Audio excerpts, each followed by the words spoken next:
सभी के बीच में मैं चाइल्ड हेल्थ नर्सिंग का दूसरा वीडियो और आखिरी वीडियो लेकर आया हूँ, ठीक है, जो कि डिफिनेशन और टर्मिनोलॉजी से संबंधित है। आपके एग्जाम में क्वेश्चन 10 नंबर 5 नंबर में आता ही है, एक एक नंबर के पूछता है, ठीक है। बाकी किसी स्टेट में 2-2 नंबर के भी डिफिनेशन रहता है। बाकी मैं यहाँ पे जो लेकर आया हूँ ये आपके लॉन्ग क्वेश्चन में भी मदद करेगा। मैं बार बार कहता हूँ कि जो भी डिफिनेशन टर्मिनोलॉजी होता है, जो अर्थ वाला होता है, परिभाषा, वो आपके लॉन्ग क्वेश्चन में भी जो है एग्जाम में पूछता है, ठीक है।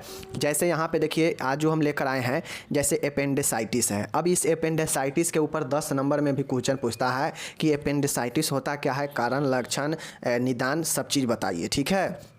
तो समझिए कि अपेंडिसाइटिस अगर आपको नहीं याद है तो आप कहाँ से क्वेश्चन को डील कर पाएंगे, तो वहाँ लिखने के लिए यहाँ से भी मदद मिल जाएगा, ठीक है। उसी प्रकार चलिए देखते हैं। वर्मीफॉर्म अपेंडिक्स की गुहिका में किसी भी कारण से होने वाले अवरोध के परिणाम स्वरूप उसमें होने वाले सूजन को अपेंडिसाइटिस कहते हैं, ठीक है। यह 5 वर्ष से अधिक आयु के बच्चे में ही होता है, इससे कम में नहीं, ठीक है। देखिए, अपेंडिसाइटिस जो है 5 वर्ष से अधिक के बच्चों में ही होता है, ठीक है। इसमें अपेंडिसाइटिस का मतलब क्या हो गया कि अपेंडिक्स में किसी न किसी प्रकार के उसमें जो है अवरोध हो जाना, उसमें सूजन, इन्फ्लामेशन, ठीक है, या उसमें जो है अल्सर होना ही जो है अपेंडिसाइटिस कहलाता है। किसी भी प्रकार से जो है अपेंडिक्स में प्रॉब्लम आना ही अपेंडिसाइटिस कहलाता है, ठीक है। ये 5 वर्ष से अधिक के बच्चों में ही ये होता है, समझ गए। और फिर जो अब अपेंडिसाइटिस होता है, तो अगर गंभीर अपेंडिसाइटिस हो गया है अपेंडिक्स का, तो जो है उसे अपेंडेक्टोमी किया जाता है और अपेंडिक्स को काट कर हटा दिया जाता है, समझ गए। चलिए दूसरा देखिएगा यहाँ पे कि मेकल्स डाइवर्टिक्यूलम क्या होता है। मेकल्स डाइवर्टिक्यूलम क्या होता है देख लीजिए। यह छोटी आंत के एंटीमीसेंट्रिक सीमा से उत्पन्न होता है। यह जठरांत मार्ग का सबसे सामान्य जो है समान दोष है। जठरांत मतलब यह जो है पाचन मार्ग का सबसे समान जन्मजात कॉन्जेंटल डिसऑर्डर होता है, जिसे हम लोग क्या बोलते हैं, मेकल्स डाइवर्टिक्यूलम बोलते हैं। यह छोटी आंत के एंटीमीसेंट्रिक सीमा से उत्पन्न होता है। ये याद रखिएगा, यह छोटी आंत के एंटीमीसेंट्रिक सीमा से उत्पन्न होता है और यह जठरांत मार्ग के सबसे समान जन्मजात दोष होता है, समझ गए। कौन? मेकल्स डाइवर्टिक्यूलम। ओके, चलिए ये जरूर याद रखिएगा कि यह छोटी आंत के एंटीमीसेंट्रिक सीमा में उत्पन्न होता है। ओके, चलिए अब देखिए यहाँ पे अल्सरेटिव कोलाइटिस है। ये भी क्वेश्चन आपसे 10 नंबर में पूछ देता है, या 5 नंबर में अल्सरेटिव कोलाइटिस के बारे में देख लीजिए। यह आंत्र की शोध युक्त व्याधि है जो कोलोन, ठीक है, तथा रेक्टम तक सीमित रहती है, ठीक है। शोध श्लेष्मा तथा अधोश्लेष्मा को प्रभावित करता है, जिससे व्रण, रक्तस्राव तथा कोलोन का एडिमा हो जाता है। देखिए यह क्या होता है, यह एक कोलोन कहाँ पाया जाता है, तो आप लोग जानते हैं कोलोन जो है बड़ी आंत में का एक भाग में होता है, ठीक है। तो उस कोलोन वाले भाग में क्या होता है कि अल्सर हो जाता है। अल्सर मतलब छाला युक्त, समझ गए। व्रण मतलब घाव हो जाता है, उसमें से रक्तस्राव आने लगता है और जो है उसमें सूजन भी आ जाता है, कोलोन में सूजन हो जाता है, ठीक है। और यही जो है अल्सरेटिव कोलाइटिस होता है। और ये जो है कहाँ होता है, तो ये सब जो है श्लेष्मा को प्रभावित करता है, समझ गए ना। तो यही जो है आपका म्यूकस को प्रभावित करने वाला आपका होता है, समझ गए। ये कोलोन के म्यूकस को क्या करता है, शोध तथा अधोश्लेष्मा को प्रभावित करता है, जिसमें घाव, व्रण, रक्तस्राव, कोलोन, ये सब जो है हो जाता है, समझ गए। चलिए अब यहाँ पे देखिए सीलियक डिजीज क्या होता है। सीलियक डिजीज देख लीजिए, सीलियक रोग क्या होता है देख लीजिए। सीलियक रोग क्या है, यह ऊपरी छोटी आंत की एक इम्यून मीडिएटेड रोग अवस्था है जो कि ग्लूटेन प्रोटीन के अंतर्ग्रहण के प्रति अनुपयुक्त इम्यूनो रिस्पॉन्स द्वारा प्रेरित होता है, ठीक है। इसी को हम लोग क्या बोलते हैं, सीलियक डिजीज बोलते हैं। सीलियक रोग क्या होता है, तो छोटी आंत के जो ऊपर एक जो इम्यूनो मीडिएट रोग अवस्था है, यह ऊपरी छोटी आंत मतलब छोटी आंत के ऊपरी जो है इम्यूनोमीडिएट रोग अवस्था होता है, जो कि ग्लूटीन प्रोटीन के अंतर्ग्रहण के प्रति अनुपयुक्त इम्यूनो रिस्पॉन्स द्वारा जो है प्रेरित होता है। यही आपका हो जाता है सेलियक डिजीज, ठीक है। सेलियक डिजीज क्या है, तो यह छोटी आंत के ऊपर जो एक इम्यूनोमीडिएट रोग अवस्था होता है, जो कि ग्लूटेन प्रोटीन के अंतर्ग्रहण के प्रति अनुपयुक्त इम्यूनो रिस्पॉन्स द्वारा प्रेरित होता है, ठीक है। चलिए वर्म देखिए, कृमि या वर्म क्या होता है, ठीक है। गर्म जलवायु प्रदेशों में कृमि संक्रमण आम बात है। ये शरीर में प्रवेश कर विभिन्न प्रकार की व्याधियां उत्पन्न कर देते हैं। व्यक्तिगत एवं वातावरणीय स्वच्छता तथा जन स्वास्थ्य सुधार के द्वारा इनको रोका जा सकता है, ठीक है। कृमि या वर्म्स क्या होता है, तो यह गर्म जलवायु प्रदेशों में कृमि संक्रमण आम बात है, ठीक है। इस शरीर में प्रवेश किस माध्यम से करता है, ओरल फीकल माध्यम से प्रवेश कर विभिन्न प्रकार के क्या करता है, व्याधि मतलब विभिन्न प्रकार के जो है समस्या उत्पन्न करता है, जो व्यक्तिगत एवं वातावरणीय स्वच्छता और जन स्वास्थ्य सुधार के द्वारा इनको रोका जा सकता है। समझ गए। चलिए नेक्स्ट देखिए, रूमेटिक फीवर क्या होता है। यह group A beta haemolytic streptococci के कारण होने वाला सिस्टेमेटिक इन्फ्लामेशन है। इसमें बच्चे में बुखार, एक या अधिक जोरों में तीव्र दर्द, सूजन व अकड़न होती है। इससे अमावती ज्वर भी कहते हैं। इसके बाद अक्सर जो है हृदय शोथ कार्डियाटाइटिस हो जाता है। समझ गए। और इसी के परिणाम स्वरूप जो है पेशेंट में CHD भी होता है, कार्डियक हार्ट डिजीज होता है। समझ गए। तो ये जो है आप लोग याद रखिएगा। ओके। तो रूमेटिक फीवर क्या है, सबसे पहले जानिए। रूमेटिक फीवर ग्रुप ए के जो बेटा हेमोलाइटिक स्ट्रेप्टोकोकी होता है, इसके कारण होने वाला सिस्टेमिक इन्फ्लामेशन है। समझ गए। इसमें बच्चे में बुखार के साथ एक बुखार जो होता है वह एक या अधिक जोरों में तीव्र दर्द होता है, सूजन होता है और अकड़न होता है, ठीक है। इसे अमावती ज्वर भी कहते हैं, ठीक है। इसके बाद अक्सर पेशेंट को हृदय शोथ कार्डियाटाइटिस मतलब हृदय का रोग हो जाता है। समझ गए। ये आपका रूमेटिक फीवर होता है। और यहीं से जो है CHD का भी जो है क्या होता है, कार्डियक हार्ट डिजीज। समझ गए ना। चलिए अब यहाँ पे आप लोग देखिएगा, अब यहाँ पे देखिएगा CCF रक्त संकुलय हृदय विफलता।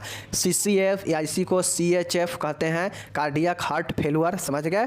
देख लीजिए, जब शरीर की समान उपापचय मेटाबॉलिक आवश्यकताओं के लिए आवश्यक मात्रा में रक्त भेजने आउटपुट में हृदय पेशियां असफल हो जाती है तो इसे ही जो है CCF कहते हैं। इसके फलस्वरूप फेफड़ा व शरीर शरीरीय तंत्र में रक्त जमा हो जाता है, ठीक है। देखिए CCF रक्त संकुलय हृदय विफलता, कंजेस्टिव कार्डियक फेलुअर या कंजेस्टिव हार्ट फेलुअर। CCF क्या होता, CHF या CCF क्या होता है। देखिए, जब शरीर के समान उपापचय मेटाबॉलिक क्रियाओं के लिए जो आवश्यक मात्रा में जो रक्त चाहिए वो जो है हृदय पेशी कार्डियक मसल्स जो है भेजने में शरीर को यानी पंप करने में असमर्थ हो जाता है, तो इससे जो है CCF होता है, ठीक है। इसके फलस्वरूप लंग्स में और बॉडी के जो वेन है, जो शरीरीय तंत्र है, उसमें रक्त जो है जमा हो जाता है, ठीक है। और यही जो है CCF होता है। ओके। चलिए अब यहाँ पे देखिए, रक्त कैंसर या इसी को हम लोग ल्यूकोमिया या ब्लड कैंसर बोलते हैं, ठीक है। यह कैंसर का एक प्रकार है जिसमें रक्त में श्वेत रक्त कोशिकाओं में अनियंत्रित एवं तीव्र कोशिका विभाजन होते हैं, जिससे अपरिपक्व श्वेत रक्त कणिकाओं का निर्माण होता है। यह अपरिपक्व श्वेत रक्ताणु शरीर में रक्त अस्थि मज्जा एवं लसिका तंत्र में जमा हो जाते हैं, ठीक है। देखिए, किसी को भी अगर सबसे खतरनाक ब्लड कैंसर क्यों होता है, क्योंकि जो ब्लड होता है वो पूरे शरीर में भ्रमण करते रहता है और इसमें जो कैंसर होता है वो कैंसर जो है फैलता है पूरे शरीर में। तो वो जो सेल फैलेगा ब्लड के माध्यम से, चूँकि ब्लड में ही कैंसर है तो ब्लड वाला जो कैंसर होता है काफ़ी खतरनाक होता है। समझ गए। क्योंकि ये जो है पूरे शरीर में फैलने में ज़्यादा समय नहीं लगाता है, क्योंकि ब्लड तो पूरे शरीर में हमेशा परिभ्रमण करता रहता है, तो शरीर को होने में भी ज़्यादा समय नहीं लगाता है। समझ गए ना कि ब्लड कैंसर जो है श्वेत रक्त कणिकाओं का जो है अनियंत्रित और असमान रूप से तीव्र विभाजन होता है कोशिका का, जिससे जो अपरिपक्व जो ब्लड सेल्स होता है, वाइट ब्लड सेल्स, वह निर्माण हो जाता है और क्या होता है कि शरीर में रक्त में अस्थि मज्जा में एवं लसिका तंत्र में जमा हो जाता है और यही जो है ब्लड कैंसर ल्यूकोमिया हो जाता है, ठीक है। चलिए, थैलेसीमिया क्या होता है देख लीजिए। यह एक प्रकार का जन्मजात अनुवांशिक हीमोलाइटिक एनीमिया है। इससे हीमोग्लोबिन की बी चैन का निर्माण नहीं होता है और इस विकार युक्त HB के कारण RBC पतली व शीघ्र नष्ट जो है हो जाती है, जिससे हीमोलाइसिस होता रहता है। इस कारण हेमोलाइटिक एनीमिया हो जाता है। थैलेसीमिया के बारे में हम लोग विस्तृत में पढ़ा चुके हैं कि यह एक जो है जन्मजात अनुवांशिक हेमोलाइटिक एनीमिया है, जिसमें जो हीमोग्लोबिन के जो बी चैन होता है उसका निर्माण नहीं होता है और इस कारण जो है हीमोग्लोबिन के कारण ही RBC पतली और शीघ्र नष्ट होने लगता है, ठीक है। जिससे क्या होता है कि व्यक्ति में हेमोलाइसिस होता रहता है और इसे ही जो है हेमोलाइटिक एनीमिया कहते हैं। समझ गए? तो ये आपका थैलेसीमिया होता है। ओके, अब हीमोफीलिया देखिए, यह एक आनुवांशिक रोग है जो बच्चों में माता पिता से स्थानांतरित होता है। ठीक है, इसमें रक्त का थक्का नहीं बन पाता है, अर्थात चोट लगने पर रक्त बहता ही रहता है। तो हीमोफीलिया क्या है? एक आनुवांशिक रोग है। आनुवांशिक रोग तो थैलेसीमिया ही भी था, लेकिन थैलेसीमिया एक हीमोलाइटिक जन्मजात थैलेसीमिया जो है आनुवांशिक हेमोलाइटिक जन्मजात एनीमिया होता है। ठीक है, थैलेसीमिया।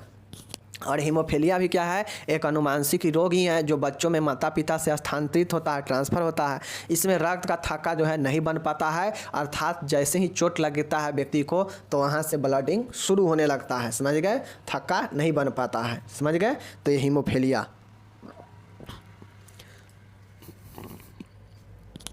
एन्सेफेलाइटिस क्या होता है? देख लीजिए, एन्सेफेलाइटिस क्या होता है? देखिए, मस्तिष्क के प्रदाह या सूजन के परिणाम स्वरूप मस्तिष्क के कार्यों के गड़बड़ाने की अवस्था को एन्सेफेलाइटिस कहते हैं। ठीक है, मेनिंजाइटिस पूछेगा तो समझ जाइएगा कि मस्तिष्क के ढकने वाला स्पाइनल और मस्तिष्क को ढकने वाला मेनिंजिस के लेयरों में होने वाले प्रॉब्लम को मेनिंजाइटिस कहते हैं। लेकिन एन्सेफेलाइटिस पूछेगा तो सीधा ब्रेन में लिखिएगा कि सीधा ब्रेन के प्रदाह या सूजन को परिणाम स्वरूप होने वाले मस्तिष्क के कार्यों में गड़बड़ाने की अवस्था को एन्सेफेलाइटिस कहते हैं। समझ गए? चलिए, अब यहाँ पे देखिए आक्षेप यानी कन्वल्सन क्या होता है। ठीक है, कन्वल्सन क्या है देख लीजिए, जिसको हम लोग आक्षेप कहते हैं या इसी को जो है हम लोग क्या कहते हैं? झटके कहते हैं। ठीक है, देख लीजिए, आक्षेप या झटके मस्तिष्क के कार्यों का अस्थायी व्यवधान है जिसमें अनैच्छिक रूप से पेशीय संवेदी व मानसिक कार्यों में क्या होता है? व्यवधान उत्पन्न होता है। ठीक है, इसमें अचैतन्य का लोप भी पाया जाता है। इसमें अचानक ऐच्छिक पेशियों का ताकत के साथ अनैच्छिक संकुचन पाया जाता है। इसमें मस्तिष्क कार्य जैसे सोच, मनोवृत्ति इत्यादि में व्यवधान पाया जाता है। ठीक है, देखिए कलभंजन जिसको अगर आक्षेप या झटका आता है तो यह जो है मस्तिष्क के अस्थायी रूप से कार्य करने में व्यवधान उत्पन्न करता है, समस्या उत्पन्न करता है, जिससे क्या होता है कि जो अनैच्छिक रूप से जो पेशीय है उसका संवेदना और जो मस्तिष्क कार्य है उसमें व्यवधान उत्पन्न होता है, मतलब रुकावट उत्पन्न होता है। मतलब इसके झटका लगने से या आक्षेप होने से शरीर जो है अकड़ने लगता है और जो है शरीर का जो लूज पड़ने लगता है। समझ गए?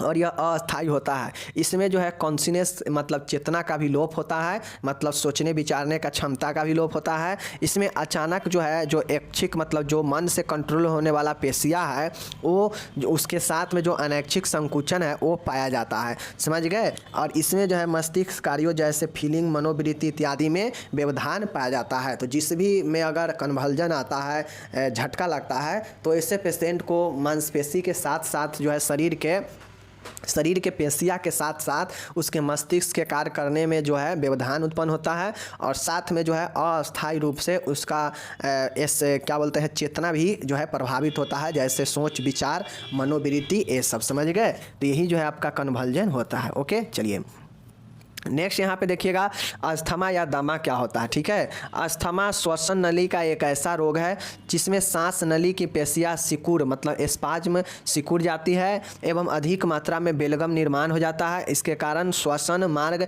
संकरा या अवरुद्ध हो जाता है और रोगी को सांस लेने में परेशानी होती है। देखिए अस्थमा जो है आपसे 10 नंबर या 15 नंबर में भी पूछता है, तो सबसे पहले अस्थमा के बारे में लिखना होगा। सीधा लिखिएगा कि अस्थमा जो है यह एक श्वास नली का समझ गए बीमारी है जिसमें सांस नली के जो मसल्स होता है, जो पेशियाँ होता है, वो स्पाज्म कर जाता है, सिकुड़ जाती है। समझ गए?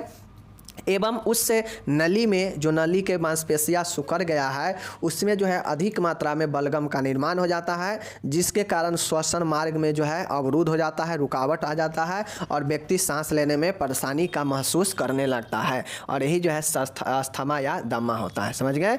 चलिए निमोनिया क्या होता है? फेफड़ों के बाहरी परत पेरेन्काइमा में संक्रमण एवं प्रदाह इन्फेक्शन एंड इन्फ्लामेशन का होना निमोनिया कहलाता है। निमोनिया क्या है? तो जो फेफड़ा का जो लेयर होता है उस बाहरी लेयर यानी पेरेन्काइमा में संक्रमण और प्रदाह होना ही निमोनिया कहलाता है। समझ गए? चलिए एम्फाइमा क्या है मैं बता चुका हूँ कि एम्फाइस्मा रहेगा। तो एम्फाइस्मा मतलब पुल्लल कैविटी के जो पुल्लल में जो एल्वोली है उसमें हवा भरना एम्फाइस्मा होता है। एम्फाइमा में होता है कि एम्फाइमा में पुल्लल कैविटी में मवाद या जो है मृत ऊतकों का जो है जमावड़ा होना एम्फाइमा कहलाता है। समझ गए। चलिए, श्वसन संक्रमण, श्वसनीय संक्रमण क्या होता है?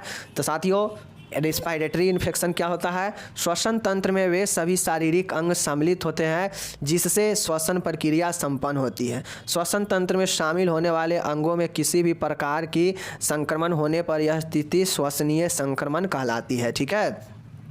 श्वसनीय संक्रमण रिस्पायरेटरी इन्फेक्शन क्या होता है? तो श्वसन तंत्र में जानते हैं कि विभिन्न प्रकार के जो है अंग शामिल होता है, श्वसन अंग शामिल होता है। उस श्वसन जो श्वसन की प्रक्रिया में शामिल होता है, तो उसी श्वसन अंग में श्वसन तंत्र में श्वसन तंत्रों के अंगों में होने वाले इन्फेक्शन को श्वसनीय संक्रमण कहते हैं। ठीक है, तो ये चीज़ समझ गए। चलिए, इंटेस्टाइनल ऑब्स्ट्रक्शन क्या होता है? आंतरीय अवरोध क्या होता है? तो यह एक असामान्य स्थिति है जिसमें आंतरीय मार्ग आंशिक या पूर्णतः बंद हो जाता है एवं पाचन पदार्थ प्रवाह अवरुद्ध हो जाता है। ठीक है। इंटेस्टाइन ऑब्स्ट्रक्शन क्या होता है? आंतरीय अवरोध क्या है? तो यह एक एबनॉर्मेलिटी कंडीशन होता है, असामान्य स्थिति होता है जिसमें जो आंत होता है, आंतरीय जो मार्ग होता है, रास्ता जो है वो मार्ग जो है आंशिक रूप से या पूर्ण रूप से जो है बंद हो जाता है, उसमें अवरुद्ध हो जाता है, जिससे जो पाचन पदार्थ होता है उसका प्रवाह आगे जो है नहीं जा पाता है, नहीं हो पाता है, और यही जो है आंतरीय अवरोध कहलाता है। समझ गए। चलिए, हर्षप्रंग डिजीज क्या होता है? देख लीजिए, हर्षप्रंग डिजीज यह एक प्रकार का नाभिकीय रोग है। ठीक है, नाभिकीय अवरोध है। यह बृहदांत के दूरवर्ती भाग डिस्टल कोलोन के उपश्लेष्मीय व पेशीय स्तर में तंत्रिका गैंग्लियोन कोशिका की अनुपस्थिति के कारण क्रमांकुंचन गतियों के अभाव के परिणाम स्वरूप होने वाले आंत्र अवरोध है। इस रोग का जन्मजात गैंग्लियोनिक मेगाकोलोन भी कहते हैं। ठीक है।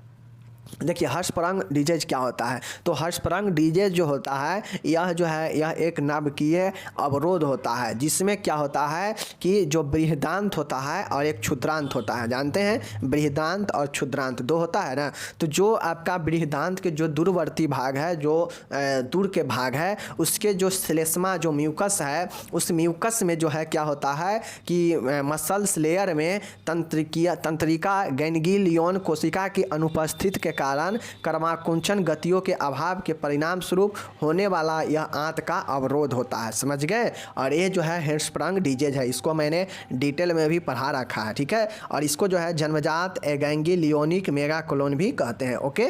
चलिए, अब यहाँ पे देखिए प्रमस्तिष्कीय क्षति सेरेब्रम ट्रॉमा क्या होता है? सेरेब्रल ट्रॉमा क्या होता है? देखिए, किसी बाह्य यांत्रिक बल के कारण खोपड़ी, सिर की त्वचा, मस्तिष्क, कपाल व तनिकाओं मेनिंजिस को लगी चोट सिर की चोट या प्रमस्तिष्क क्षति कहलाती है। बच्चों में मृत्यु का एक बड़ा कारण है। देखिए, सेरेब्रल ट्रॉमा कहिए या हेड इंजरी कहिए। ठीक है।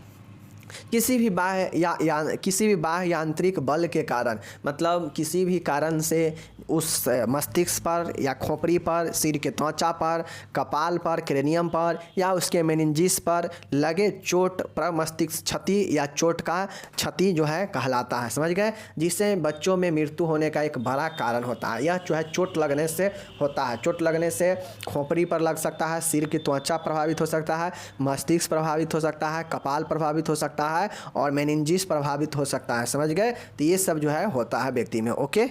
चलिए, अब यहाँ पे देखिएगा बाल मधुमेह है, जुवेनाइल डायबिटीज है। जुवेनाइल डायबिटीज क्या होता है? देख लीजिए, इंसुलिन की मात्रा में कमी होने या इसके प्रभावहीन होने से मधुमेह उत्पन्न हो जाता है। ठीक है। मधुमेह में इंसुलिन, कार्बोहाइड्रेट, प्रोटीन एवं वसा के चयापचय में विकार उत्पन्न हो जाता है एवं ग्लूकोज के प्रति जो है असहनीयता विकसित हो जाती है एवं परिणाम स्वरूप रक्त में ग्लूकोज का स्तर बढ़ जाता है एवं ग्लूकोज मूत्र में भी प्रकट होने लगता है और यही जो है बाल मधुमेह कहलाता है। ठीक है।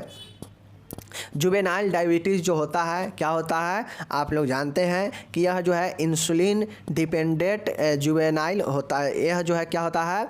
इंसुलिन डिपेंडेंट डायबिटीज मेलाइटिस होता है, समझ गए, जो बाल मधुमेह होता है। इसमें जो होता है इंसुलिन पर निर्भर करता है। अगर शरीर में इंसुलिन का कमी होता है, अब ये इंसुलिन का कमी कैसे होगा, तो जो शरीर में आपका मेटाबॉलिज्म क्रिया में अगर प्रॉब्लम होगा तो इंसुलिन की मात्रा में जो है कमी हो जाएगा और शरीर में इंसुलिन का कमी होगा और फिर जो है डायबिटीज उत्पन्न होने लगेगा, ठीक है। और ये डायबिटीज उत्पन्न होता है तो मूत्र के थ्रू भी जो है यूरिन में भी शर्करा आने लगता है, समझ गए, और यही जो है मधुमेह कहलाता है। ओके, चलिए हाइपोथायराइड में क्या होता है देख लीजिए। यह एक ऐसी स्थिति है जिसमें थायराइड ग्रंथि अपर्याप्त थायराइड हार्मोन का स्रावन करती है। इसमें T4 का उत्पादन अपर्याप्त हो जाता है एवं TSH की भी कमी हो जाती है, ठीक है। देखिए हाइपो मतलब कम होता है और थायराइड मतलब थायराइड हार्मोन का स्रावन में कमी होना, ठीक है। और यही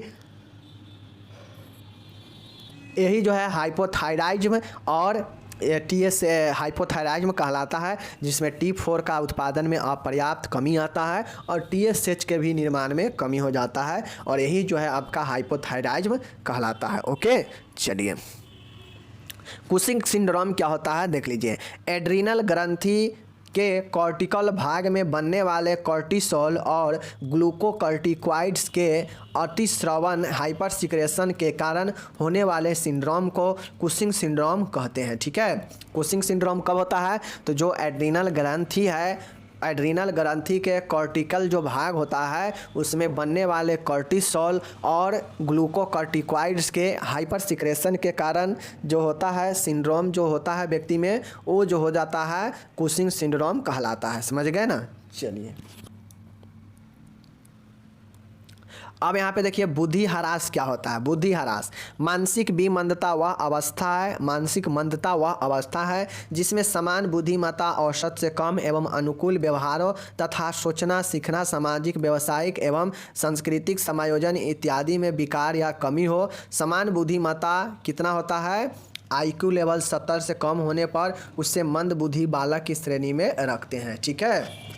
देखिए बुद्धि ह्रास होता है तो यह क्या होता है, मानसिक मंदता का अवस्था होता है। इसमें समान बुद्धि औसत जो होना चाहिए बुद्धिमत्ता इंटेलिजेंस क्यूटेंट, इससे जो है औसत से कम होता है और जब भी औसत से कम बुद्धि होगा तो अनुकूल व्यवहार और सोचना सीखना सामाजिक व्यावसायिक सांस्कृतिक समायोजन इन सब में विकार जो है उत्पन्न होता है, समझ गए, या कमी होता है। समान बुद्धिमत्ता IQ लेवल 70 से कम होने पर उसे मंद बालक के श्रेणी में रखते हैं, समझ गए, यही मंद बुद्धि होता है। ओके, चलिए ऑस्टियोमेलाइटिस क्या होता है देख लीजिए। अस्थि मज्जा एवं आसपास के ऊतकों के संक्रमण को ऑस्टियोमेलाइटिस कहते हैं। यह अधिकतर 3 से 4 वर्ष की आयु के बीच होता है। यह मुख्यतः बढ़ती हुई अस्थियों की बीमारी है एवं लंबी अस्थियों को मेटाफाइसल क्षेत्र को प्रभावित करती है एवं लड़कियों की अपेक्षा लड़कों में अधिक होता है, ठीक है।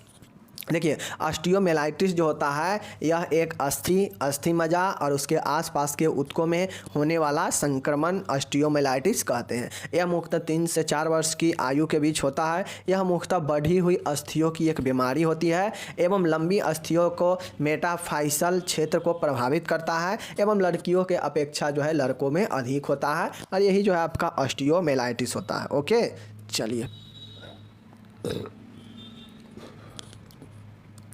डिहाइड्रेशन क्या होता है देख लीजिए। शरीर से जल का अत्यधिक मात्रा में निष्कासन होना ही निर्जलीकरण कहलाता है, ठीक है, जिससे शरीर में तरल पदार्थ का आयतन घट जाता है। निर्जलीकरण क्या होता है, तो शरीर से जल का अत्यधिक मात्रा का निष्कासन होना ही निर्जलीकरण कहलाता है, समझ गए, जिससे शरीर में तरल पदार्थ का जो आयतन होता है वो शरीर में कम जाता है और फिर व्यक्ति को डिहाइड्रेशन मतलब शरीर में जल का कमी होने लगता है। ओके, चलिए कंगारू मातृ रक्षा, कंगारू मदर क्या होता है, एक क्वेश्चन 5 नंबर में आपसे पूछ सकता है, ठीक है, तो इसका डिटेल में हम पढ़ा रखे हैं। ओके, देखिए कंगारू मातृ रक्षा को त्वचा से त्वचा संपर्क स्किन टू स्किन कॉन्टैक्ट भी कहा जाता है। इस तकनीक का उपयोग अधिकांशतः प्री टर्म व कम वजन वाले शिशु के लिए किया जाता है। कंगारू मातृ रक्षा का मुख्य उद्देश्य शिशु को एकनिष्ठ स्तनपान कराना, माँ व बच्चे के बीच भावनात्मक संबंध मजबूत करना व अस्पताल से जल्दी छुट्टी प्राप्त करना है। इससे शिशु को माता त्वचा के संपर्क द्वारा अपने वक्ष से लगाकर रखती है, ठीक है। देखिए कंगारू मातृरक्षा। अब आप लोग कहीं ना कहीं कंगारू के चित्र देखे होंगे तो आप लोग को पता होगा कि कंगारू जो है अपने बच्चों को अपने जो है पंजे में दबाकर और जहाँ जाती है वहाँ लेकर जाती थी, समझ गए, चित्र में देख लीजिएगा। उसी प्रकार से इसका नाम कंगारू मदर केयर दिया गया। अगर कोई बच्चा जन्म लेता है, अगर वह प्री टर्म हो जाता है यानी समय से पहले ही हो जाता है, ठीक है, या वो जो है कम वजन का बच्चा है तो उससे जो है क्या किया जाता है, मातृरक्षा दिया जाता है। मातृरक्षा का मुख्य उद्देश्य ये होता है कि शिशु को एकनिष्ठ स्तनपान कराया जाए, साथ ही माँ व बच्चों के बीच जो है इमोशनल रिलेशन मजबूत हो, वह अस्पताल से जल्दी छुट्टी प्राप्त कर ले। इसके लिए जो है कंगारू मातृरक्षा बहुत इम्पोर्टेंट है। इसमें शिशु को माता त्वचा के संपर्क में अपने वक्ष मतलब चेस्ट से लगाकर रखती है, समझ गए, और यही जो है कंगारू मातृरक्षा होता है, समझ गए। चलिए मुखपाक ओरल थ्रस क्या होता है?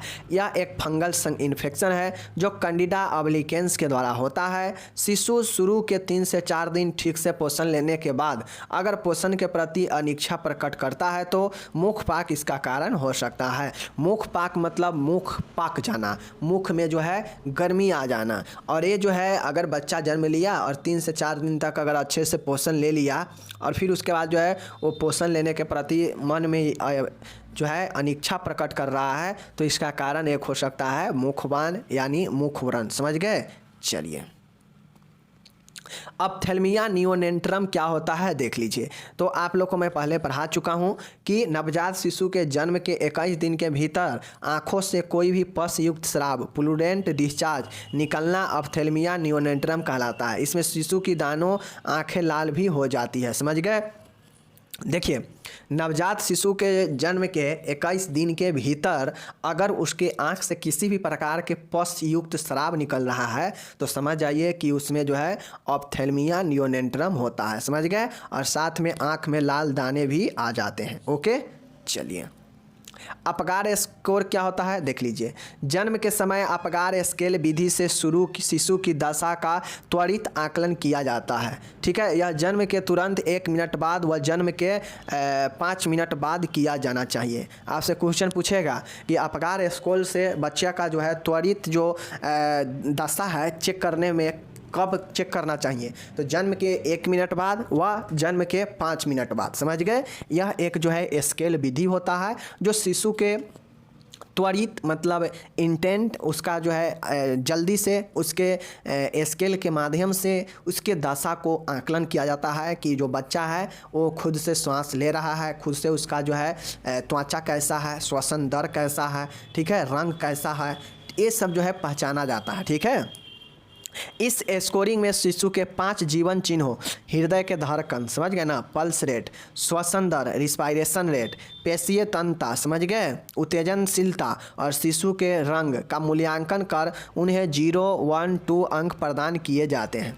मतलब समझ रहे ना कि इसमें शिशु के 5 चीज़ों का जो है देखा जाता है, हृदय धड़कन, श्वसन दर, पेशीय तंत्रता, उत्तेजनशीलता और उसका रंग, ये 5 चीज़ें का मूल्यांकन किया जाता है, उसमें ये 3 अंक दिया जाता है, ठीक है, समझ गए। इनके योग से जन्म पर शिशु की दशा व तत्संबंधी आवश्यक देखभाल की जानकारी मिलती है। इस अपगार स्कोर से क्या होता है कि बच्चा का जो है क्या होता है कि उसका दशा और उससे संबंधित देखभाल की जानकारी मिलती है, समझ गए, यही अपगार स्कोर होता है। ओके चलिए फैलोट चतुष्फलकीय क्या होता है, टेट्रालॉजी ऑफ फैलेट क्या होता है देख लीजिए। इसमें हृदय में एक साथ 4 विकार उपस्थित होता है, अतः इसे टेट्रालॉजी ऑफ फैलेट कहते हैं। यह देहनशीलता हृदय रोग CHD का सर्वमान्य प्रकार है, ठीक है। यह जो है साइनोटिक हार्ट डिजीज CHD का सर्वमान्य प्रकार है, ठीक है। टेट्रालॉजी ऑफ फैलेट में हृदय से संबंधित 4 रोग जो है उपस्थित होता है और यह जो है CHD इसका सर्वमान्य प्रकार है, सबसे परमाणु प्रकार है, ठीक है। हाइपोथर्मिया देखिए, हाइपोथर्मिया क्या होता है, तो जब शरीर का तापमान हाइपो मतलब कम ना, ठीक है, 95 फ़ारेनहाइट के नीचे आ जाए तो इसे स्थिति न्यून ताप या हाइपोथर्मिया कहलाती है, समझ गए ना। चलिए नेक्स्ट है बिल्म्स ट्यूमर क्या होता है देख लीजिए। बिल्म्स ट्यूमर को नेफ्रोब्लास्टोमा भी कहा जाता है। बिल्म्स ट्यूमर को क्या कहा जाता है? नेफ्रोब्लास्टोमा कहा जाता है। यह बालकों में सबसे अधिक पाए जाने वाला कैंसर का एक प्रकार है। देखिए बिल्म्स ट्यूमर जो है एक प्रकार का नेफ्रोब्लास्टोमा भी इसे कहा जाता है, लेकिन यह बालकों में सबसे अधिक पाए जाने वाला कैंसर का एक प्रकार है। समझ गए?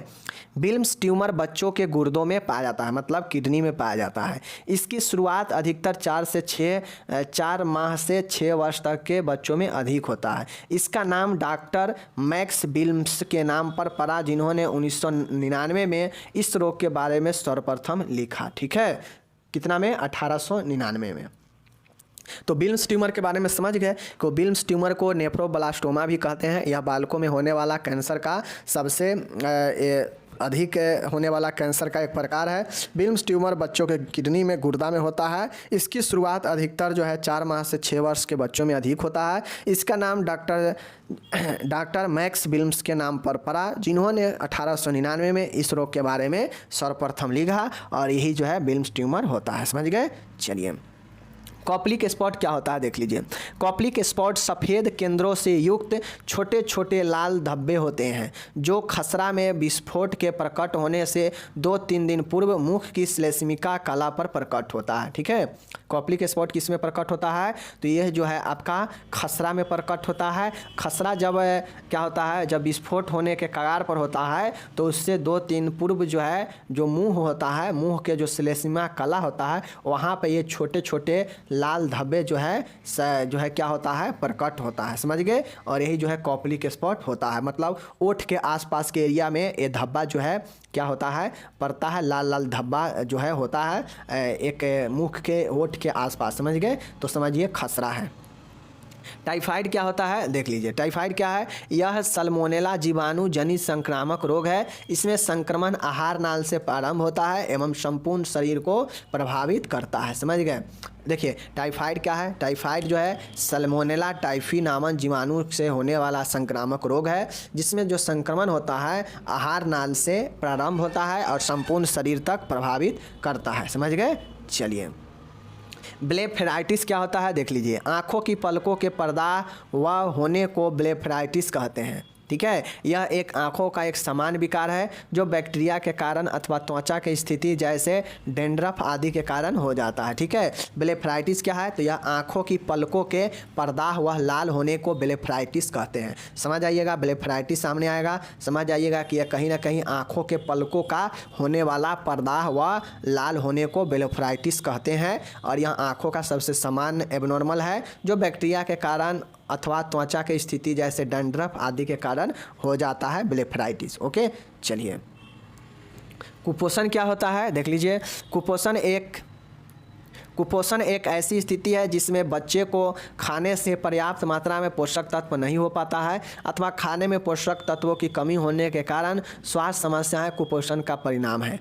पोषक तत्वों में कैलोरी, प्रोटीन, विटामिन, कार्बोहाइड्रेट आदि सम्मिलित होते हैं। ठीक है, कुपोषण क्या है? मतलब पोषण के कारण होने वाले प्रॉब्लम को ही कुपोषण कहते हैं। पोषण हमें कहाँ से मिलता है? खाद्य पदार्थों, भोजन से मिलता है। अब वो भोजन में उचित मात्रा में अगर पोषण नहीं होगा तो कुपोषण होगा ही होगा। और वो चीज़ें क्या होता है? तो कैलोरी, प्रोटीन, विटामिन, कार्बोहाइड्रेट, यही सब तो जो है होता है भोजन में। समझ गए?